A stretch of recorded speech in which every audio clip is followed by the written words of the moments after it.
Вітаю, в етері «Тема дня» на Суспільному Житомир. Мене звати Олена Ваховська, на жестову мову перекладає Івана Черняєва. І сьогодні ми поговоримо про ускладнений трафік у місті Житомирі, капітальний ремонт вулиці Великої Бердичівської та звуження проїжджої частини деяких вулиць міста. І говоритимемо ми про це із начальником управління транспорту та зв'язку Житомирської міської ради Костянтином Підпокровним. Вітаю вас в нашій студії. Так. І як ми знаємо, почнемо з того, що зараз триває ремонт вулиці Капітальної Великої Бердичівської. Для початку я пропоную подивитися сюжет моїх колег про цей капремонт, про ускладнений трафік та як на нього реагують жителі міста. Прошу. Водій Андрій Петрович щодня їздить до мікрорайону Довженка. Чоловік розповідає, що вранці та ввечері рух на ділянці від вулиці Гагаріна до Шевченка ускладнений. Цю ділянку чоловік вимушений об'їжджати. Я тут їжджу кожного дня, то я вже знаю, що сюди їхати не можна. Я їду окружними путями. Стільки техніки, стільки людей, дуже щось повільно. Не організовано якось тут ці об'їзди, роз'їзди. Треба якось організовувати. Зараз ночі тепленько, нема нікого. Робіть, будь ласка. Це винуждені неудобства, я вважаю. Це вимушені незручності, я вважаю. Якщо роблять ремонт, то добре, що його виконують. Я б не сказав, що дуже великі затори. Це не настільки критично. Не буде проблемою об'їхати цю ділянку. Не проблема там десь взяти, об'їхати. За словами пасажирки Галини Кульчицької, через ремонт складно доїхати громадським транспортом. Зараз активно ремонтують, і я цьому дуже рада. Самі бачите, що затори є. Через затори маршрутка їде довше. Наскільки? На 10 хвилин в середньому. Необхідно ремонтувати, я думаю, можна перетерпіти. Керівник міського управління транспорту та зв'язку Костянтин Підпокровний розповів, що рух тролейбусів у напрямку центра скасований. Вже четвертий день повністю закрит відрізок на Великій Бердичівській від Пушкіна до Івана Франка. Об'їзд здійснюється по вулиці Ріхтера. Водоканал прогнозує, що завтра буде вже закривати розкопку на Великій Бердичівській і відкривати відповідно цю частину, щоб можна було пустити повноцінно хоча б в одну сторону рух тролейбусів. Основні роботи по фрезеруванню підрядної організації «Автомагістраль» та водоканалом будуть проведені. І до п'ятниці плануємо запустити вже рух транспорту безпосередньо по Бердичівській. Права сторона в напрямку вулиці Довженка виконана в повному обсязі, зроблено пониження тротуарів і влаштовано 2 слої асфальтопокриття. Ліва ділянка влаштовано на 90% нижній шар покриття. Срок виконання до кінця серпня місяця. Поки що підрядник іде за графіком. Протяжність ділянки 1 кілометр, квадратура близько 17 тисяч квадратних метрів. Роботу виконує ПП «Автомагістраль». Вартість робіт по договору, по тендеру 23 мільйона 200 тисяч орієнтовно. Я думаю, що затримок в виконанні завершення робіт не буде. Сергій Косяченко, Олександр Данилюк, Віктор Підвисоцький. Новини на Суспільному. Власне, цей сюжет, який ми щойно переглянули, мої колеги знімали 2 дні тому, 17 червня. Ви в коментарі говорили про те, що до сьогоднішнього, здається, дня мають там завершитися роботи водоканалу. І взагалі, чи змінилось уже щось у руху транспорту? Змінилось. По-перше, дійсно, на даний час такий розгар дорожнього сезону, тобто будівельного сезону. Він в цьому році почався рано, з березня місяця. Нам погодні умови дозволяли зайти вже на ремонт поточний, капітальний доріг, тому зараз таки в самій активній фазі. Що стосується Великої Бердичівської, дійсно, відповідно до графіку проведення робіт, протягом наступного місяця ми повинні повністю завершити всі роботи. На даний час, по тій інформації, що, зокрема, я надавав, роботи по водоканалу, по цій розкопці, і ще вчора завершені, і робота транспорту, зокрема тролейбусів по вулиці Бердичівській в напрямку Смолянки відновлена. В зворотньому напрямку вона була і закрита, тому що якраз інша смуга руху не дозволяє нам запускати транспорт уже безпосередньо до завершення робіт. Тому йде зміна руху тролейбусів відповідно до Польової, в цій частині, що стосується напрямку до центру. Інший, скажімо так, інший громадський транспорт, зокрема автобуси, рухаються в звичайному режимі. Тобто якраз цих 5 днів, коли була у нас розкопка і основні були проблематики, тому що ми розуміємо, що вулиця Бердичівська є центральною, і крім того, що фактично півсмуги на даному відрізку якраз вскрита фрезеруванням і там рух неможливий, плюс ще частина Бердичівської закритої, були багато незручностей для водіїв, перевозив і для пасажирів громадського транспорту. Але на даний час вже це питання частково вирішено, враховуючи відкриття саме даної ділянки Бердичівської. Угу. Ну, от я сама живу на Польовій і добираюся от якраз через Бердичівську до центру міста, навіть на роботу. Скажіть, як от інформували людей про те, що буде оця от зміна, що буде перекрита частина вулиці, що транспорт буде там об'їжджати, бо деякі маршрутки, наприклад, 44-та, вони ж об'їжджали Бердичівську. Інформували, дана, скажімо так, ситуація була аварійна, да? Тому ніхто не планував, не прогнозував при підготовці нижнього шару асфальтобетонного покриття підряду організацію утворився провалля. Да? Тому тут такі питання попередити і завчасно проінформувати мешканців, на жаль, неможливо.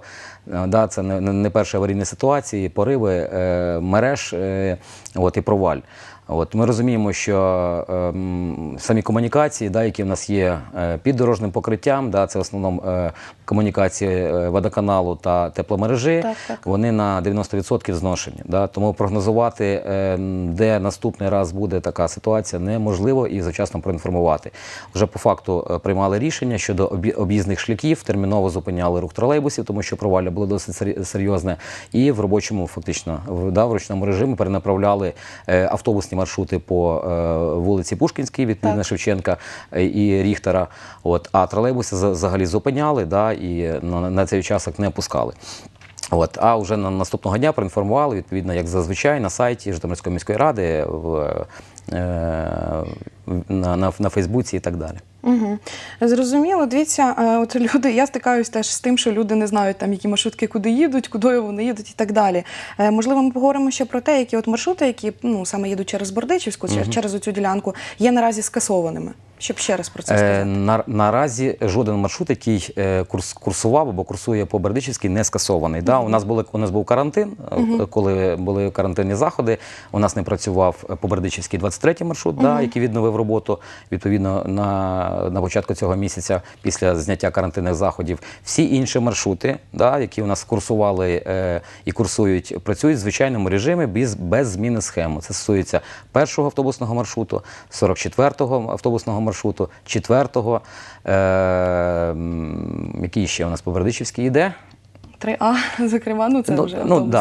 Так, 3А. Тобто всі, які діяли, вони їдуть в звичайному режимі, в звичайних графіках. Зрозуміло. Тролейбуси дійсно змінені, працюють тільки в одному напрямку, з центру міста до Польової, до Майдану Смілянський. Зрозуміло. Дивіться, це ж не останній етап ремонту, так би мовити, Бердичівської, так? Бердичівський не останній, але, скажімо так, друга частина, від бульвару до Довженка, вона має протягом місяця бути завершена, і повноцінно відкрити такий основний проблемний участок, тому що якраз в цій частині найскладніший рух трафіку, це центральна частина міста, сходяться більшість центральних вулиць, тому на наступному етапі це продовження Великої Бердичівської, відповідно, від Довженка і нижче, до Майдану Смілянський. Коли розпочнуться роботи, зараз сказати важко, тому що там, відповідно, провести тендерні процедури по визначенню підрядної організації і так далі. Тому зараз не на часі сказати, коли саме там розпочнуться. Основна задача – швидко і в графіку завершити даний участок, щоб той негатив, який дійсно є, але він виправданий, тому що дороги робити потрібно і бажано капітально. І дуже було б непогано, що перед проведенням таких робіт змінювати комунікації. Тому що ми розуміємо, по 30-40 років мережам водоканалу і тепломережі. Максимально вони роботи свої по заміні найгірших участків зробили, тому що попередили завчасно, за півроку, що будемо в планах поточні капітальні ремонти, на яких відрізках. Тому основний удар по цим комунальним підприємствам якраз припав на ті участки там, де ми проводимо і плануємо проводити поточні капітальні ремонти доріг, щоб потім не було таких ситуацій, як у нас були, да, що через тиждень у нас там йдуть роботи по заміні там аварійних ділянок і так далі. Але ніхто не застрахований, розумієте, що поміняти комунікації підземні неможливо. Да? Це обраховується мільярдами гривень, тому таких бюджетів немає в жодного міста України, щоб поміняти повністю всі мережі, а потім робити дороги. Немає у нас такої можливості. Найгірші участки, да, це заслонки, це якісь колодязі, те, що можна, те, що є фінансування, все це робиться. Але аварійні, ніхто не застрахований. Угу. Зрозуміло, власне, ви згадали про карантин, про те, що 23-й маршрут був скасований. І сьогодні на брифінгу голова ОДА Віталій Бунечко сказав про те, що якщо комісія з надзвичайних ситуацій ухвалить рішення все-таки карантин посилювати, то його будуть посилювати. Але що є це в планах? Це вплине ж на транспорт? Знову будуть якісь обмеження потенційно введені? По-перше, на даний час діють обмеження, вони не знімалися, вони були послаблені дещо, не тільки послаблені там на законодавчому рівні, да, тому що там зняли частково питання щодо спецпропусків, да, обмежили тільки там з 10 до 16 на вихідні. По кількості посадочних місць, да, одночасно пасажирів в автобусах у нас залишилось. Дещо останній час перевізники, а це приватні перевізники, трошки розслабились з цього питання, тому з понеділка посилена робота робочої групи, поліція, дякую, включилась в це питання досить серйозно, попереджала, і останні 3 дні ми бачимо, да, і масочний режим водіїв, пасажирів зберігається. Ще раз прошу, да, не потрібно розслаблятися, тому що може дійсно бути така ситуація, що буде посилено, да, і ми повернемося на березень-квітень місяць, ви пам'ятаєте, да, скільки було випуску автобусів, тролейбусів, які автобуси не працювали, тому з розумінням до водія, який просить одягніть маску, не без конфліктних ситуацій, але карантин є і заходи повинні виконувати. Угу. Далі хотілося б поговорити про звуження лівої смуги руху на дорогах міста на оцих 25 сантиметрів. Я так розумію, це стосується лише тих вулиць, де відремонтовано покриття. Чи стосується це вулиці Великої Бердичівської, яку зараз?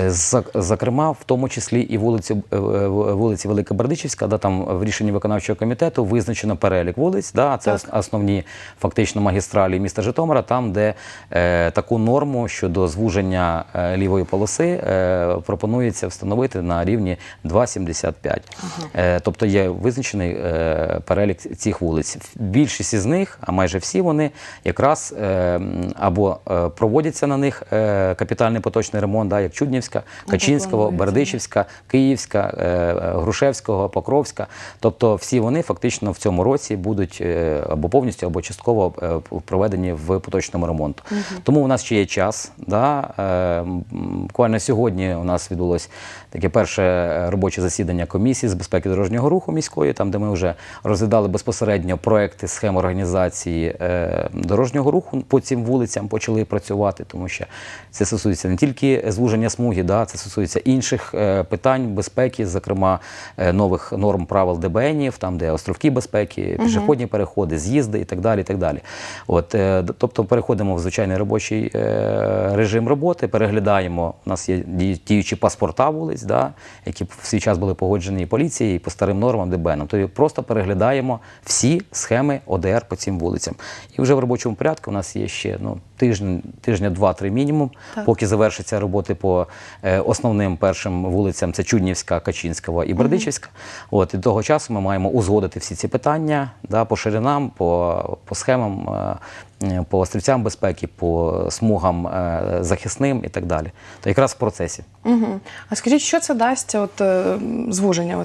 Як можна використати цю територію, яка звільниться? По-перше, тенденція до звуження смуг – це така загальна світова європейська практика. Да, там останніх років звуження смуг відповідно дає можливість зменшити середню швидкість руху автомобілів на потоці. Тому якраз це нормальна практика звуження смуги, щоб не було можливості маневрувати, перевищувати швидкість, створювати, так сказати, дещо дискомфорт, да, для водія, коли в нього не смуга не 3,50, да, коли він може спокійно себе відчувати, а трошки звужувати. Це нормальна тенденція, зменшується відповідно відповідно загальна швидкість, а це підвищення безпеки, да, тому що гальмування, пішохід, да, і це дуже важливо, швидкість. І по практиці це також і підвищує, як не странно, підвищує взагалі пропускну спроможність, да, вулиць. Тому практика непогана. Єдине є застереження, да, що у нас є приклад першої частини Великобердичівська, да, там, де звуження смуг відбулось в минулому році, да, і ми вже півроку тестуємо фактично на той час експеримент, на даний час вже як практика, щоб ми трошки не перегнули з звуженням, тому що у нас рухається по основним вулицям і громадський транспорт, і тролейбус, і великогабаритний транспорт, щоб ми не створили лишнього дискомфорту саме для інших, скажімо так, учасників дорожнього руху. Тому зараз якраз такі поиски компромісу, да, між звуженням, яке дає безпеку і взагалі можливістю їхати по цій смугі, враховуючи його ширину. Інша, що звільниться по новим нормам ДБН, нам передбачається взагалі є обов'язкова або можлива захисна смуга, так звана, яку ми бачимо по Бердичівській. А тут вже питання від її ширини, скільки вона буде залишиться, чи там можна використати її як велодоріжку або велосмугу, це буде залежати, скільки вона буде. Якщо це буде 1,50 м, да, це буде можливість зробити велодоріжку. Якщо не буде, да, це просто захисна зона, захисна смуга, яка чітко прописана, її наявність в нових ДБНах. Скажіть, таке питання вже від мене особисто. Наприклад, якщо це буде вулиця, де звузили смугу руху, так, і вона переходить, повертає на вулицю, де не звузили, яким чином це можна організувати? Чи не викличе це дискомфорту якогось такого? Ні. Дискомфорту жодного немає. Якщо ми рухаємося по Бердичівській, да, там, де у нас зараз вже звузена смугу руху, переходимо на Театральну або там на Малу Бердичівську, жодних проблем немає. Дійсно, у нас не скоростні траси, там, де не дозволяється на таких участках звужувати або зменшувати смуги руху на ділянці. Да. Ми переходимо в світофорний об'єкт, як правило, да, повороти, де. Тому ніяких проблематики взагалі немає, що там на розі Театральна Бердичівська, по Театральній 3,20, а Бердичівська там 2,80. Тому тут жодних проблем немає. Зрозуміло. І от ми говорили про ці вулиці. Їх там 8. Можливо, ви пам'ятаєте, озвучите їх, які це саме вулиці? По пам'яті це Великобердичівська, Київська, Грушевського, Чуднівська, Леха Качинського, Перемоги, Покровська. Так, добре, дякую вам за це. Далі хочу поговорити про, трошки зачепити, я розумію, що це така об'ємна тема, про новий проєкт автобусної мережі міста. Ми знаємо, що є проєкт рішення. Що він коротко так передбачає і що це дасть? Дійсно, управлінням транспорту розроблено проєкт рішення виконавчого комітету Житомирської міської ради щодо затвердження нової мережі. Розміщено дане рішення на сайті, на офіційному сайті Житомирської міської ради. Це проєкт рішення, да, багато вже питань, що вже щось прийняли. Нічого не прийняли. Зазвичай він оприлюднюється, да, і так і просимо в інформації, яка розміщена на сайті. Всі пропозиції, побажання, зміни, кого не врахували, по яким вулицям не забезпечили транспорт, звертатися до управління транспорту, бажано письмово, да, з колективними зверненнями або особистими, щоб ми могли в робочому порядку розглянути. Всі ці пропозиції будуть винесені на засідання нашої профільної депутатської комісії, розглянуті і прийматися рішення. Дуже коротко, мережа не нова фактично, да, це є діюча мережа за основу, да, там 70%, яка не змінюється. Це стосується тих маршрутів, які у нас не дублюють або менше дублюють рух тролейбусів. Якраз ми попрацювали над тими автобусними маршрутами, там, де на більшій частині, да, 90 і більше відсотків, проходять з дублюванням руху тролейбусів. З ними ми попрацювали, їх скоротили повністю або частково на якісь ділянки. Тому зараз якраз питання в процесі. Хто ще не ознайомився, може ознайомитись. Будь-які пропозиції, побажання, це підприємства, це колективні, мешканці мікрорайонів можуть надсилати до управління. У нас ще є досить часу.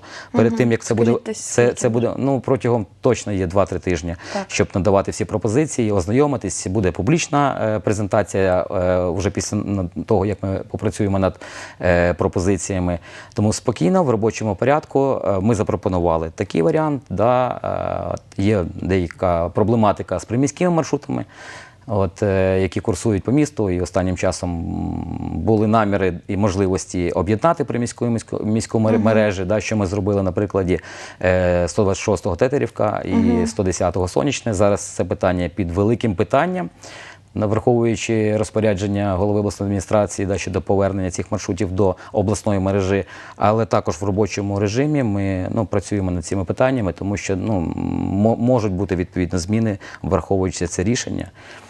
Зрозуміло. Тобто не варто перейматися, що там щось не так зробили, можна вносити свої пропозиції? Для того взагалі і формується така процедура, є опублікування проекту рішення. І зачасту, там 80%, 90% вносяться зміни по ходу, і вже на засіданні приймаються всі ці пропозиції. Тому спокійно, в робочому порядку вже не треба дзвонити, казати, що ви нам щось обмежили або опустили не туди. Пропозиції, побажання управління транспорту від будь-кого і по будь-яким напрямкам. Так, зрозуміло. Ну і наостанок хотілося б трошки поговорити про нові наші тролейбуси. 23 червня, наче вони мають прибути до Житомира. Розкажіть трошки більше про них. Дочекалися тролейбусів. Мали ми вже отримати їх в березні місяці. Так. Карантин трошки нам здвинув ці графіки поставки. Аргументовано було погоджено перенесення термінів поставки. Кордони були закриті, не могли деякі комплектуючі білоруси, наші колеги, поставити. Тому якраз ми вже сьогодні отримали перших 2 фактично на територію ТТУ. Чекаємо з понеділка ще 3. Це якраз в межах першої партії 5 тролейбусів, як це передбачається графіком поставки. Інші 4 партії по 11 тролейбусів. Тому з понеділка вони всі повинні бути, якщо все піде добре, на підприємстві, і відповідно розпочнуться процедури по їх прийняттю, тому що це не просто поставка, поставили на підприємство. Це відповідно працює комісія з експертами банку, з ТТУ відповідно, з компанією, яка є постачальником тролейбусів, БКМ. Буде перевірятися всі вузли, агрегати, чи вони дійсно відповідають тим технічним нормам і завданням, які то, що ми купили, ми маємо отримати. Тому буде така окрема процедура, вона визначена банком, прийняття, відповідно, даних тролейбусів. Ну і одразу хочу протягом сказати. Протягом місяця, десь плюс-мінус будуть вони обкатуватись, тестуватись. На цих перших 5 будуть навчатись водії, відповідно отримати кваліфікацію на ці тролейбусі. І потім в бій, потім на маршрути, на лінії і в допомогу нашим стареньким ЛАЗам і ЗІО. Ну і хочу одразу глядачам нашим сказати, що тільки будуть якісь новини про ці тролейбуси, ми запросимо також гостя, заступника міського голови Олександра Шевчука. З ним детальніше поговоримо вже про самі ці тролейбуси, чим вони відрізняються від тих, які ми вже маємо, та про інші такі речі. А на цьому ми будемо закінчувати. Це була тема дня на Суспільному Житомир. Ми сьогодні говорили із начальником управління транспорту і зв'язку Житомирської міської ради Костянтином Підпокровним. Говорили про ускладнений трафік у Житомирі, ремонти доріг, і взагалі про транспортну мережу міста. А мене звати Олена Ваховська. На жестову мову перекладала Івана Черняєва. Бережіть себе і своїх рідних.